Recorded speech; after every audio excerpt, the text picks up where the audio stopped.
Vai go pau, Ke mau sia, koe me ai ke whai a e motu.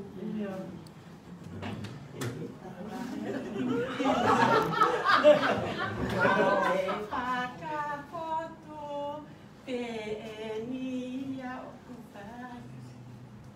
I ka isa mea e te na ke si o ka. Kai te Ketau te I floraki.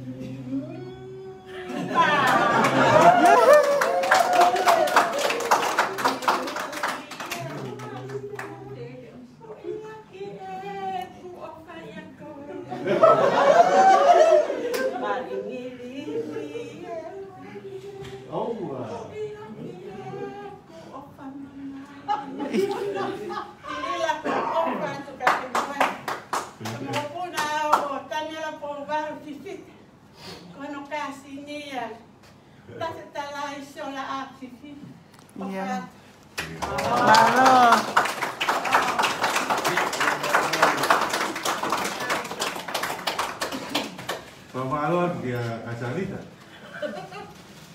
Pagu toki la vea di boa e pasano a pera para boa. Apa is my best friend. Okuma petoni aki a tude ya manahoi. Sene. Pela e hau pe o mai homo necessita. Pela ka no ala jambo. Nga e hau he vahe koe a sene I he wike atu. Pela tala mai e o mai homo mahe ke toka kalafi mai. Pela e aha. Hape ko ape ho vahe a au. Tupe vahe mo matu ahe te tok alau ki Melbourne ki Brisbane o toka aha.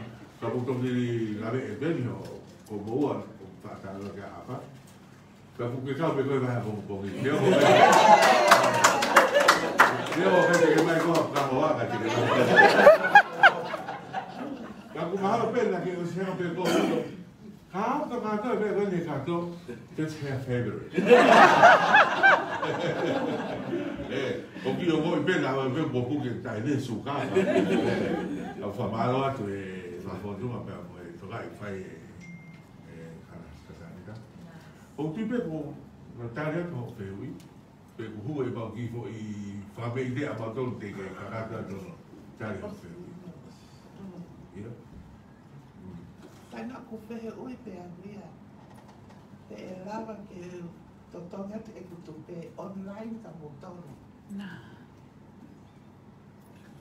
E ko... E ka tuka te mini we have no choice. Okay. Ka pau ke mau kari ho online. Ka ko mea pete kolati ka te mo tolu. Ka pau te mau I hawheitu I sene ke ko Melbourne. Ka ko ke whi mau ke te tomo ke tupe. I will accept ho online. Ka mana tui te hako a bongpongi te ma wahe kesa te matoko. I need cash. Ke wahe mai. Plus, oku sisi mau ngā ue ai. He ku mau kōpau ke mau